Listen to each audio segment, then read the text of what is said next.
What's going on, boys and girls? This is BBD with BBD TV, the biggest Tennessee Volunteers fan on YouTube. And you're watching the two Irish brothers.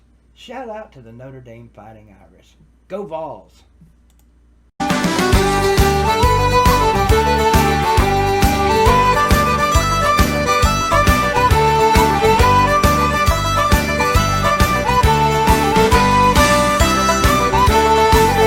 How's it going, everyone? I am ND Sean 45. I'm Irish Benjamin 57. And together, we make up the two Irish brothers. Well, Ben, Irish are now 8-0, and they just continue to keep cruising right along after yesterday's 45-31 victory over Boston College. And it's even more relieving for me personally because, as you and I mentioned in our preview for this game, Boston College has a history of playing spoiler with us, and thankfully that did not happen yesterday. Yeah, no kidding. I mean, the game began the way it began, and I think a lot of people, me and probably you included, were very, very nervous and having, flashbacks of 93. So, yeah, but I mean, Boston College played a heck of a game once again. They're not a team to take lightly, man. They showed a lot of heart last night against the Fighting Irish. Yeah. So. That's an understatement. I mean, yeah, I was definitely pissed off watching that first quarter. Got off to a little bit of a slow start. Field goal, which I felt should have been a touchdown. But are you really going to complain about getting points? No. But what was really starting to get frustrating was mistakes that we're not really known to make. I mean, I'll put it this way. Coming into yesterday's game, we had only committed 5 turnovers all season, and we commit 3 in yesterday's game alone, which that is something that we have to fix immediately. Yeah. I mean, and we left a bunch of points off the board with all those turnovers. I say it. Every video, I say it. You have to limit the dumb mistakes, you limit the turnovers, and you limit the penalties. And, those turnovers just killed Notre Dame. And if I'm not mistaken, Boston College did something yesterday that nobody really has done thus far this season. And we will get to that in just a few minutes. But, yeah, the turnovers, that's a bad thing, man. And I don't know what was going on. I don't know if there's, something in the water up in Boston or whatnot, but I don't like what I was seeing when it comes to all that. So, and I've had other people ask me, hey, Sean, do you think that was a hangover from last week against Clemson, upsetting the number 1 Tigers? I am not going to go that far. I think this was just a case of being on the road, playing against a team who is ready to play spoiler, ready to pull off the upset, and you just get a little sidetracked. But let's see, those 3 turnovers, I know one was a catch and fumble by Ben Skoranek, and I think the other 2 were both fumbles by Kyron Williams, if I'm not mistaken. Yeah. Yes. And that worries me the most because this young man, he's our leading running back. He's so talented. And before everyone asks the question, it sounds like he is fine. It was just a coach's decision to pull him yesterday because we do have 2 weeks coming up to prepare for North Carolina, but we'll take it one step at a time. But with your lead back fumbling twice, you don't like to see that. No. And one of his fumbles, and this is not an excuse for him, but one of his 2 fumbles, the way he was hit and the way that he went down was not very pretty. I don't know if you know exactly what I'm talking about, but man, when he hit the ground, he didn't get up. I mean, I was super nervous watching that play when he didn't get up at first. I'm thinking collarbone, I'm thinking shoulder. He landed awkwardly. I mean, it was a bad fall. So I'm not saying that's what caused the fumble because clearly the ground can't cause the fumble, but I think the force of the hit too was what did that as well. So yes, you got to hold on to the ball. I mean, and we had a little bit of that in the Clemson game, 2 weeks ago at this point. So yeah, I mean, hopefully this is get it out of your system and your last 3 games, you don't have that. and then potentially your last 4. Yes. If you get to the championship, but we'll cross that bridge when we come to it. So, yeah, I mean, but the fumbles and all that aside, you're 8-0. So, And and even though yesterday's win wasn't the prettiest, there's really not a super ton to complain about here. I mean, yeah, mistakes were made, but we still performed well. We took care of business. The defense stepped up and made some plays. I still think there were quite a few tackles they could have finished up on because they let Dracovic make some plays that I feel really shouldn't have been made.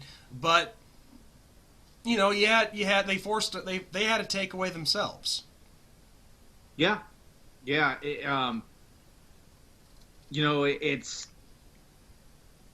It's one of those that I think the Dracovic factor was in full display yesterday.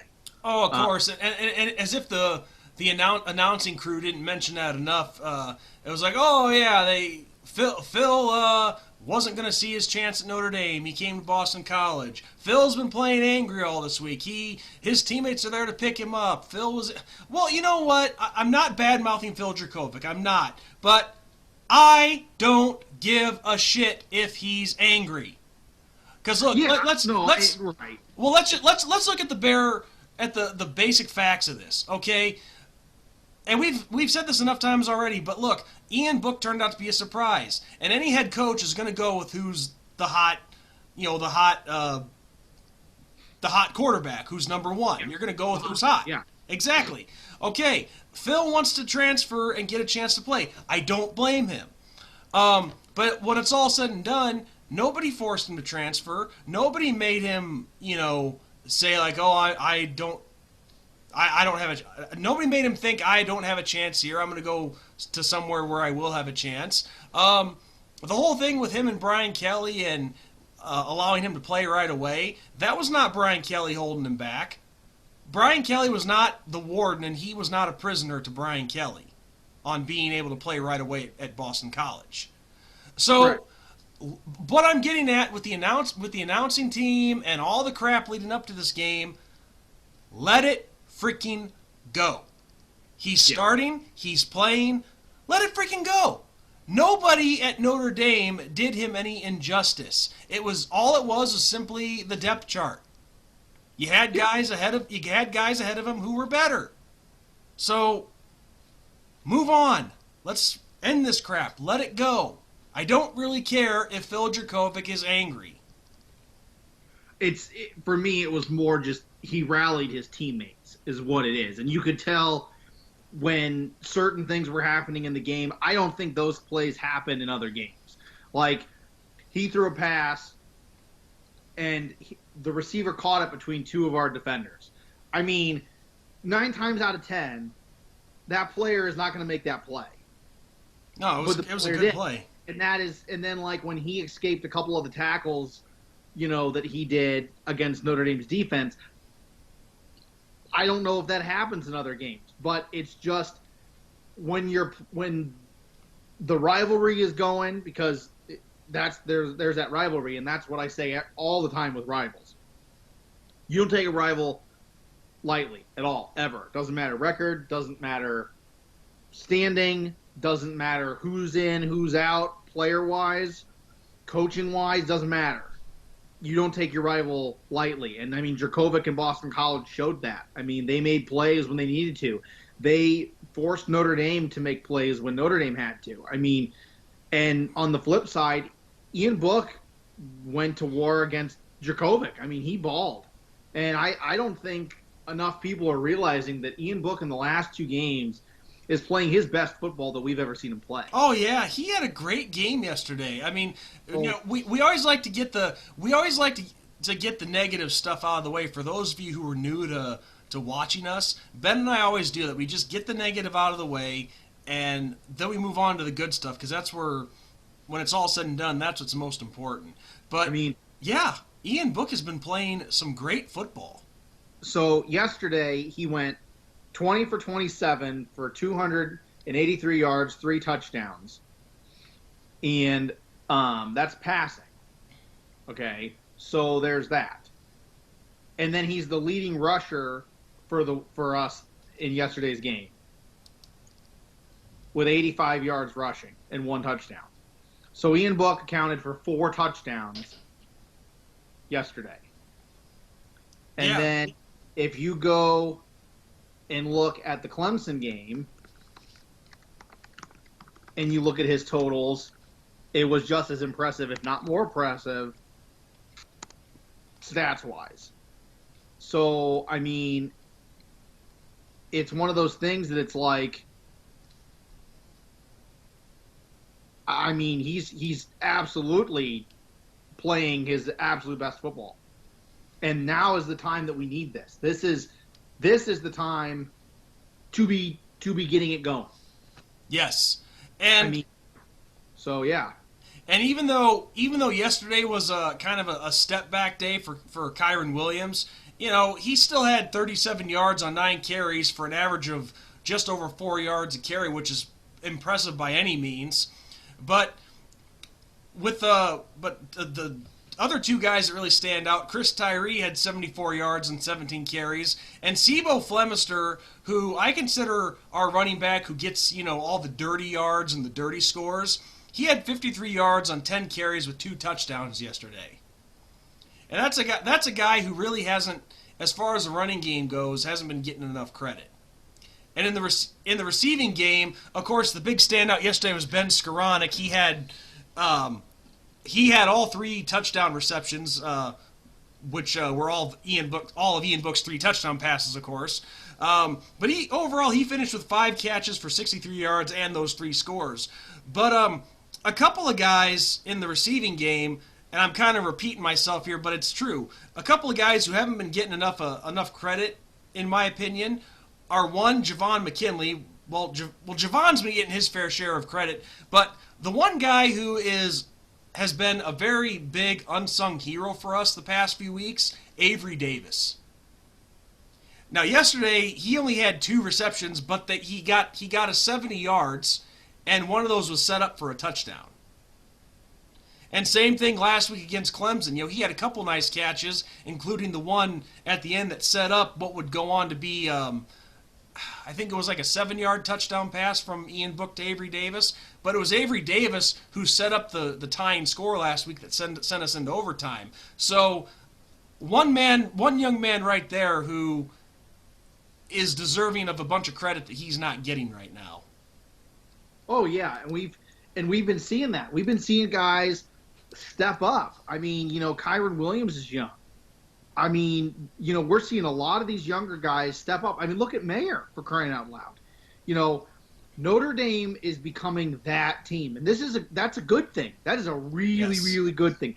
You are having guys that are sophomores or even freshmen that can make an impact against anybody you play, not against overrated state that you play every now and then, against legit football teams, with winning records. I mean, Boston College had a winning record coming into yesterday's game, 5-3. I mean, that's a good record. You put that record in the Power 5, that's a great record. I mean, so that's awesome. I mean, I want to see that as a fan. I want to see these guys just absolutely dominate and be forces of nature. And I'm actually glad that you brought up Michael Mayer, because I think it was Todd Blackledge in the announce crew yesterday that made this comment. But it was brought up that Michael Mayer hadn't really been seeing a lot of receptions these past couple of games, and Todd Blackledge, assuming it was him and not who was the head announcer. I don't know. I don't know who they weren't the regular ones this time around, so I didn't know who was who. Well, I know Todd Blackledge was the color commentator, the former player. I forget who the main announcer was, but anyway, whichever one of them said it, they said it the best. This may be a freshman tight end, but defensive coordinators are zoning in on him like he's a veteran tight end who's already been there for 4 years. Yes. So he's getting all this attention so they can shut him out of the game plan. So that says a lot about how good this guy is. Yeah. Yeah, I mean, and that's what I've been saying that all season about Mayer. I mean, that is a dude that's a freshman that doesn't look like a freshman. I mean, I've said it multiple times now. If I'm a person looking at him from the outside and I know nothing about that kid and I see him on the field, I'm not thinking freshman. I'm thinking junior or senior. I mean, that's how good he is. So, I mean, that's awesome. Like I said, that is absolutely awesome. Skowronek, mossed that Boston College defender for that one touchdown. Oh my God, he just took it away from him. So Yes. you love seeing those things. And I think that's also a confidence thing. I think Notre Dame has started to get that confidence back that, we can do this. We can do whatever we want to anybody. And I think the Clemson game showed that because Notre Dame's offense was explosive against Clemson. I mean, Ian Book threw for 310 yards against Clemson. And let's talk about the defensive side of things for a minute. Talking about shutting people down and doing whatever you want with them. Now, Phil Dracovic, yes, he had 272 passing yards against us. He had 2 touchdowns, but we were able to pick him off once thanks to the Jack Kaiser interception. But look at his completion percentage, under 50%, 18 of 40. I mean, I know maybe people read too much into that, but that says a lot with how good our pass coverage is and how good it has been. A lot of rush. There was a big pass rush the entire game, and it was like we pointed out.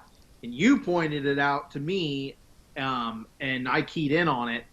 Their offensive line just couldn't handle the bull rush of the Notre Dame defense. And Notre Dame was in Drakovic's face constantly. They were constantly forcing him out of the pocket, forcing him to throw, forcing him to, scramble away. And that's what you get. When you got a guy on the run that's running for his life, you're going to have that kind of a... Yeah, the majority of time, he's yours in that situation. So, I mean, and there were, I think it was 3 missed opportunities for interceptions.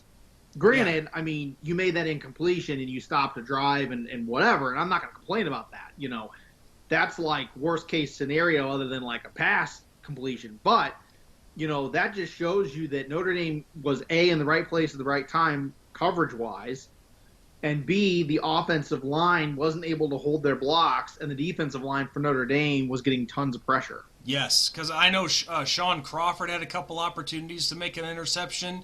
I think it was Kyle Hamilton had one, but it got called back on holding or something, on a penalty. He had one. Yeah, he would have had 2. He had one that got called back on holding, and then he had another one. He made an amazing. I mean, like he totally read Dracovic, like knew exactly. Yeah, he dropped it, but. And just the force on the ball that had so much zip that it bounced off his shoulder pads in his chest, and he just couldn't get it. And that's just unfortunate. That wasn't on him. If it hadn't hit his shoulder pads as hard as it did, I think he makes that interception. Oh yeah.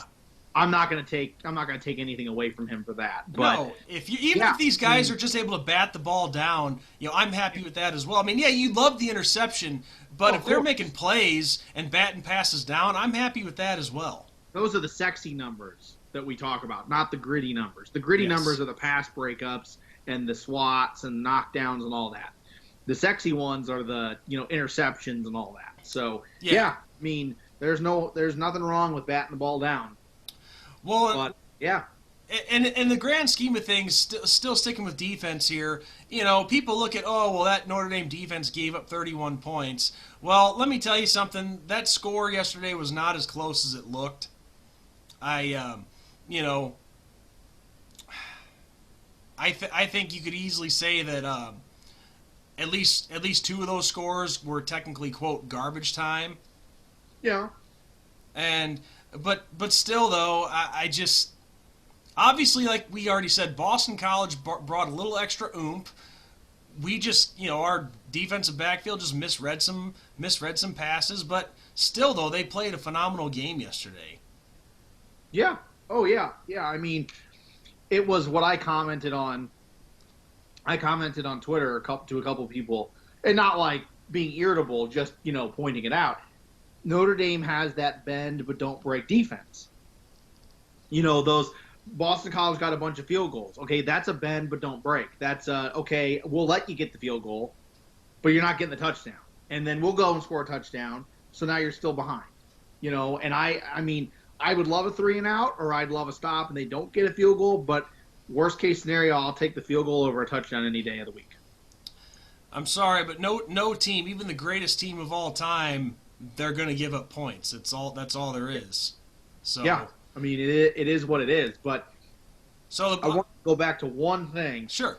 Okay, over the last 2 games, here's Ian Book's numbers. Okay, he is 42 for 66 and 593 yards in the last 2 games.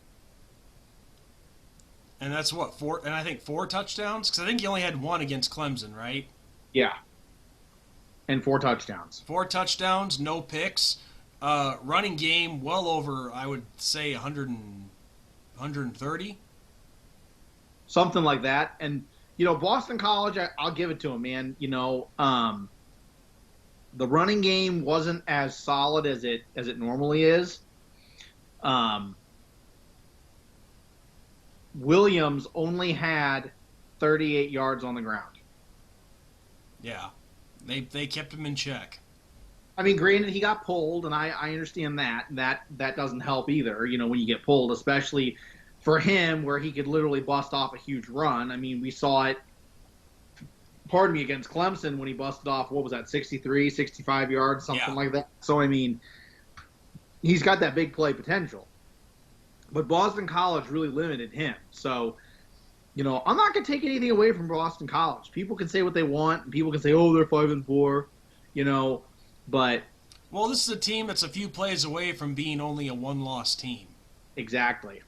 I mean, yep, you're totally right. So, I'm not going to take anything away from them, and now it's, you got to clean up the mistakes. We had a few, and you're always going to have a few, and then improve. And at the end of the day, we're number 2 in the nation. We're 8-0. We're one of the few Power 5 teams that's left that's undefeated after 8 games.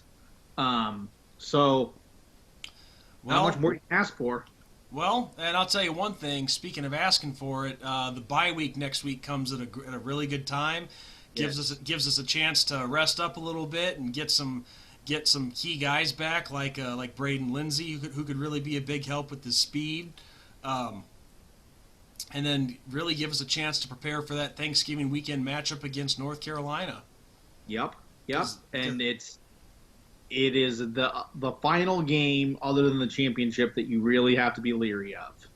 If Notre Dame even makes it to the championship. Don't know until it happens. Yeah, because... But, yeah, I mean, you get 2 weeks as opposed to 1 to prepare for a very, very talented team. Only time will tell, man. You know, and like you said, injuries... Should be a healthy squad coming into that game. And not even just injuries. Give our guys a chance to clear their minds mentally. Yeah, and rest. Just rest up and get out there and get fresh and get ready to go against the Tar Heels in a couple weeks. And and so speaking of which, that pretty much covers everything for the victory over Boston College.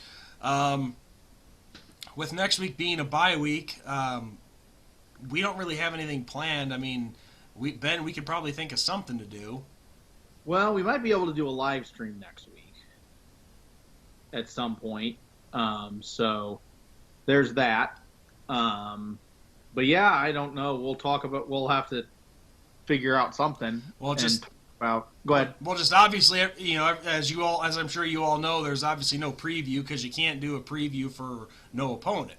So we'll have to find something to do. Like Ben said, maybe we'll get a live stream in there, and yeah, just be on the lookout on our channel for whatever we decide on. Yep. Yeah, but see, one thing that we could potentially talk about is ACC matchups for next week, because it is now a 3-team race basically for the title, and only 2 out of those 3 get to go. So it'll be very, very interesting to see what happens. Oh yes. So yeah, we could probably do something with that. Yeah. I think, we got two teams behind Notre Dame, and when I say behind, it's like that close behind, with Clemson and Miami. So, there's still a lot of football to be played, and we're going to see what happens. So, all right. All right. Well, that covers another week and another preview and recap. And the next time we see you guys, it'll be for probably either a live stream or another video idea that we get. But if not, we will see you guys the week of Thanksgiving. Hard to imagine it's that time of year already. Yeah, no kidding. So other than that, I've got nothing left. Ben, do you have anything else you'd like to add? Nope. All right. So on that note, I am ND Sean 45. I'm Irish Benjamin 57. As always, God bless, good night, and go Irish. Go Irish.